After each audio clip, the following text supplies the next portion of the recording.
Hello les fondus, nouvelle présentation de module. Aujourd'hui nous allons nous intéresser à un petit module qui peut être pratique pour certains et certaines, j'ai nommé Journal Scaler. C'est parti pour cette présentation. Comme d'habitude, je vous invite à vous abonner à ma chaîne si ce n'est pas déjà fait. Si cette vidéo vous plaît, n'hésitez pas à la liker avec un pouce bleu, à le mentionner dans les commentaires, voire à partager cette vidéo. Alors, j'ai ici un monde pour le jeu de rôle Vezzen, voilà. J'ai ici mes entrées de journaux, je vais aller sur une aventure par exemple. Mon module, il est activé, voilà. Il est ici, voilà, Journal Scaler. Ici, il est activé. Donc en gros, qu'est-ce qui va pouvoir me permettre de faire ce module? Eh bien voilà, tout simplement lorsque je vais appuyer sur la touche CTRL de mon clavier et je vais euh, utiliser la molette de ma souris, je vais pouvoir soit agrandir la taille de police du texte que je suis en train de lire, soit à l'inverse, la diminuer si je le souhaite. Et donc ça va me permettre tout simplement de pouvoir, en zoomant, améliorer mon confort de lecture si je le souhaite, ou le diminuer. Alors bon, bien sûr, il y en a qui vont pouvoir manipuler directement le CSS, mais pour celles et ceux qui ne souhaiteraient pas mettre un peu les mains dans le cambouis sur la partie CSS, il y a l'utilisation de ce module qui va vous permettre donc de pouvoir agrandir le texte pour pouvoir avoir un meilleur confort de lecture. Voilà.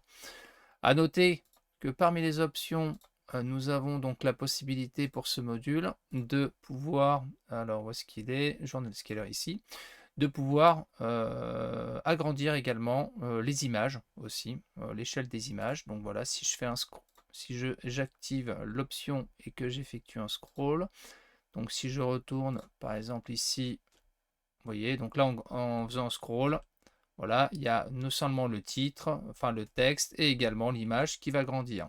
Alors que si je peux, avec l'option désactivée, je vais avoir uniquement le texte qui va grossir et les images qui vont rester fixes. Alors à noter que selon la configuration que vous allez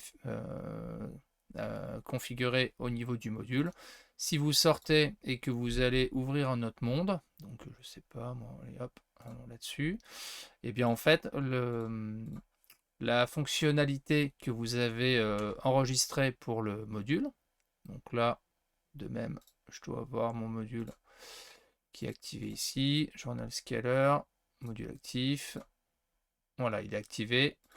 Et donc normalement, si je vais dans l'option, dans le menu option du Journal Scaler, voilà, donc les images sont également grossies, donc ça va fonctionner également. Vous voyez, tac, comme ceci. Bon là, je suis. Donc bon, là, elles prennent une certaine place, mais vous voyez, voilà, donc là, ça grossit également le texte et certaines images selon que, effectivement, voilà, je centre ou pas. Alors après, bon, on peut arriver à des trucs un peu bizarres, mais en tout cas, ce qui est le plus important, c'est que ça va nous permettre de pouvoir, notamment pour celles et ceux qui commencent à avoir un peu des difficultés à lire des petites polices, de pouvoir en fait jouer là-dessus avec ce module. Alors à noter que si je ferme mon entrée de journal et que je la rouvre de nouveau, on repasse en mode standard en termes de police. Donc bon, en tout cas, ça permet cependant de pouvoir très facilement agrandir le texte et pour un meilleur confort de lecture. Sans passer donc comme je le disais par le CSS. J'espère que la présentation de ce petit module Journal Scaler vous aura intéressé et quant à moi je vous dis à bientôt pour une prochaine vidéo.